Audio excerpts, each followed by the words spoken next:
আৰু সেই সময়ত মুখ্যমন্ত্ৰী ডাঙৰীয়াৰ কথা আছিল যে আমি চৰকাৰ গঠন কৰি আমি কেনেকৈ এইসকল মহিলাক সকাহ দিব পাৰোঁ। আৰু সেই উদ্দেশ্য আগত ৰাখি 2021 চনত আমি দায়িত্ব লোৱাৰ পিছত আমি এখন আঁচনি আনিছিলোঁ যে মাইক্ৰ' ফাইনেন্সৰ উদগনি আৰু সকাহ আঁচনি এখন অনা হৈছিলে। আৰু এই আঁচনি অনাৰ আগতে আমি চাইছিলোঁ যে কিমান মানুহৰ লোন আছিলে।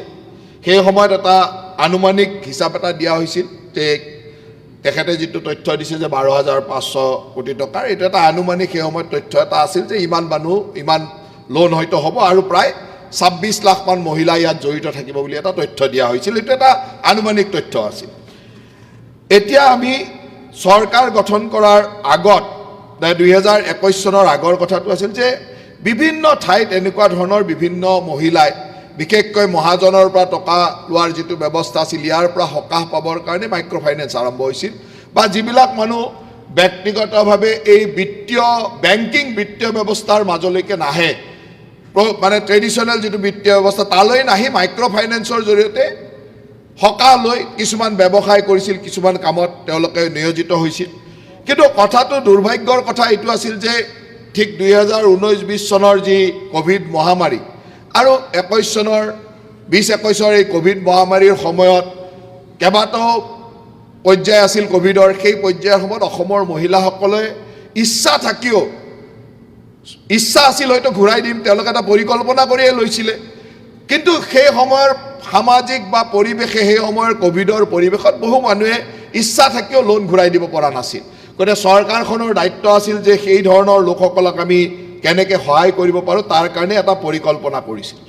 আৰু পৰিকল্পনা অনুযায়ী আমাৰ চৰকাৰে দায়িত্ব লোৱাৰ পিছতে 11 মে তাৰিখে আমাৰ মাননীয় মন্ত্ৰী অশোক সিংঘাল ডাঙৰীয়াৰ সভাপতিত্বত এখন কমিটি বনাই দিয়া হৈছিল যে ইয়াক কেনেকৈ আমি কৰিব লাগে আৰু ঋণগ্ৰস্তসকলৰ দুখ নিৰাময় কৰিবৰ কাৰণে কেনেকৈ কাম কৰিব লাগে তাৰ কাৰণে এখন কমিটি বনাই দিছিল। এই কমিটিখনে ৰিজাৰ্ভ বেংকৰ লগত ৰাষ্ট্ৰীয় স্তৰৰ বেংকাৰ সমিতি বা SLBC বুলি যি আমি কওঁ, MFIN, বিভিন্ন ধৰণৰ এই সংস্থাবিলাকৰ লগত আলোচনা কৰা হৈছিলে। আৰু সেই সংস্থাবিলাকৰ লগত কৰা বিভিন্ন আলোচনাৰ পিছত আমাৰ চৰকাৰে 24 জুন 2021 তাৰিখে অসম মন্ত্ৰীসভাই অসম মাইক্ৰ' ফাইনেন্স উদগনি আৰু সকাহ আঁচনি 2021খন অনুমোদন কৰে। আৰু সেইখন অনুমোদন কৰি আমি কেনেকৈ সকাহ দিব পাৰিম তাৰ পৰ্যালোচনা কাম আৰম্ভ কৰা হয়। 2021 চনৰ 24 আগষ্টত অসম চৰকাৰে 37টা এনেকুৱা ঋণ প্ৰদানকাৰী অনুষ্ঠানৰ লগত বুজাবুজিৰ চুক্তি স্বাক্ষৰ কৰে। এই ধৰণৰ বন্ধন বেংকেই হওক বা HDFC bank, axis bank, IndusInd bank, IDBI bank, RBL bank ইত্যাদি এনেকুৱা north east small finance bank এনেকৈ ধৰি 37টা এনেকুৱা কোম্পানী বা বিত্তীয় অনুষ্ঠানৰ লগত বুজাবুজিৰ চুক্তি কৰা হয়। আৰু এই বুজাবুজিৰ চুক্তিৰ জৰিয়তে আমি কেনেকৈ তাক নিৰাময় কৰিম তাৰ এটা ব্যৱস্থালৈ অনা হয়।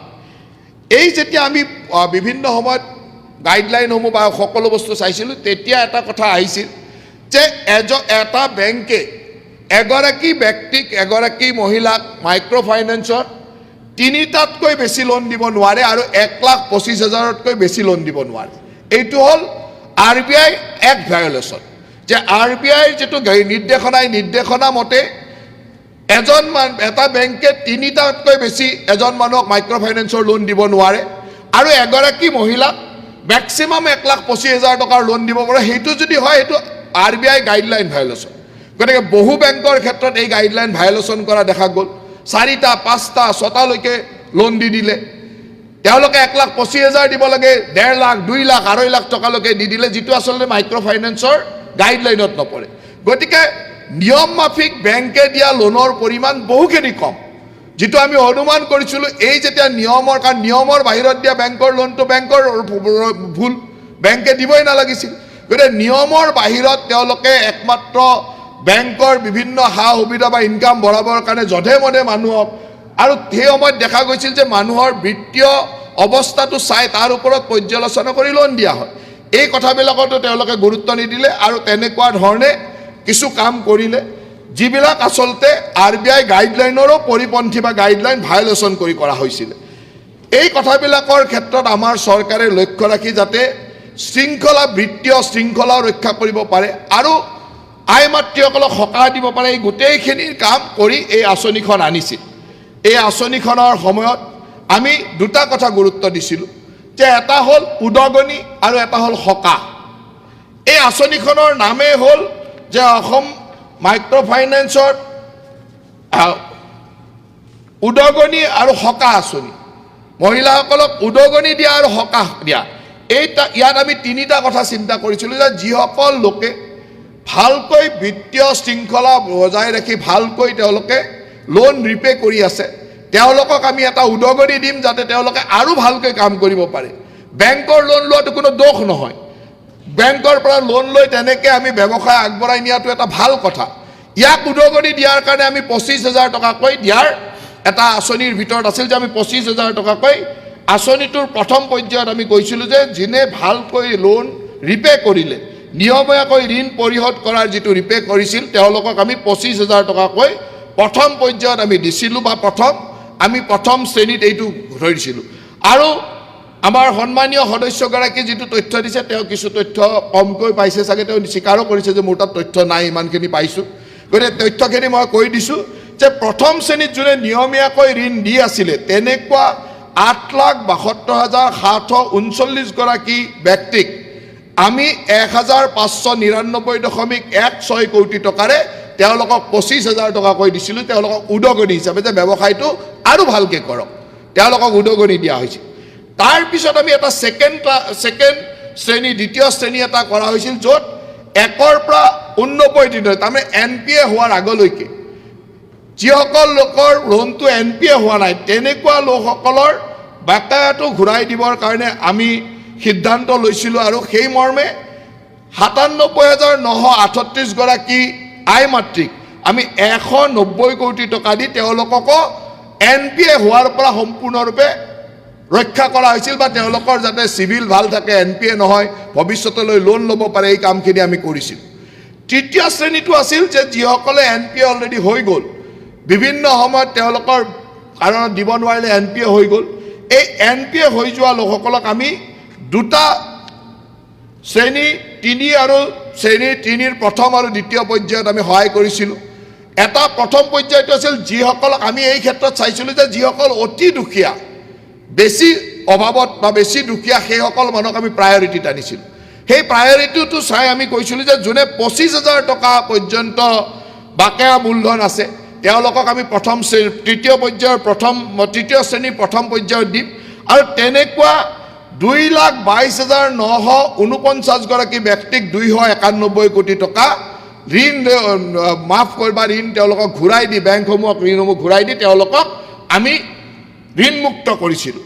তাৰপিছত এই কথাটো 25,000ৰ পৰা আমি 25,001 টকাৰ পৰা 50,000লৈকে আহিলোঁ।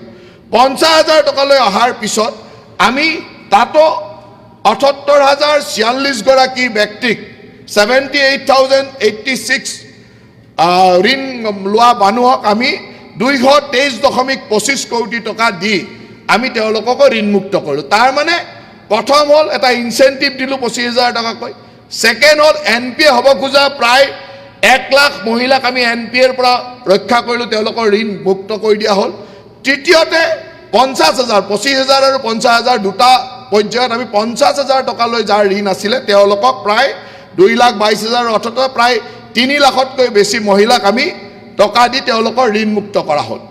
এতিয়া এটা পৰ্যায় তেখেতে যিটো কৈছে, এটা পৰ্যায় হ'ল যে 50,000ৰ পৰা 1,25,000লৈ, 1,25,000ৰ ওপৰখিনি ইলিগেল, কাৰণ সেইটো RBI গাইডলাইন মতে দিবই নোৱাৰে।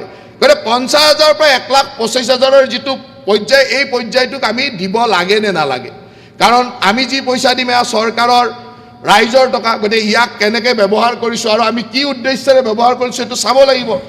এই উদ্দেশ্যটো আছিল যে অসমত যিটো সমস্যা হৈছিল, এই সমস্যাৰ পৰা আমি আই মাতৃসকলক সকাহ দিবৰ কাৰণে কৰিছিলোঁ। আৰু ইয়াত চাইছিলোঁ যাতে আমাৰ জনমূৰি আয় যি ধৰণে আছিল সেই সময়ত, এই জনমূৰি আয়ৰ প্ৰভাৱটো কি হৈছে, এই লোন ৰিপে কৰাৰ কাৰণে আমাৰ জনমূৰি আয়টোৰ প্ৰভাৱটো কি হৈছে। যি সময়ত আমি এই আঁচনিখন আৰম্ভ কৰি আছিল, যি সময়ত এই ঋণদাতাসমূহৰ পৰিৱেশ আছিল, তেতিয়া আমাৰ এই গোটেই ব্যৱস্থাটোত কেনেকৈ আমাক চৰকাৰখনক বা অসমৰ ৰাইজে সকাহ পাইছিলে 2020-21 বিত্তীয় বৰ্ষত পাৰ কেপিটা নেট ষ্টেট ডমেষ্টিক প্ৰডাক্টত আছিল 86,947 86,947 টকা সেই সময়ত 20-21 যেতিয়া আমি এই ঋণবিলাক ঘূৰাই দিয়া নাছিলোঁ বা ঋণৰ সকাহ আঁচনি আৰু মানে উদগনি আঁচনিখন অনা নাছিলোঁ তাৰপিছত যেতিয়া আমি সেই সময়ত 20-21 চনত এনেকুৱা চিষ্টেম বাজেট মই কৈ আছোঁ 20-21 চনত ইয়াত হ'ল পাৰ কেপিটা নেট ষ্টেট ডমেষ্টিক প্ৰডাক্টত আছিল 86,947 আৰু 24-25 বৰ্ষত যেতিয়া বিত্তীয় বৰ্ষৰ হিচাপ আহিল ই বাঢ়ি গৈ 1,59,185 টকালৈ আহিল 1,59,185 তাৰ মানে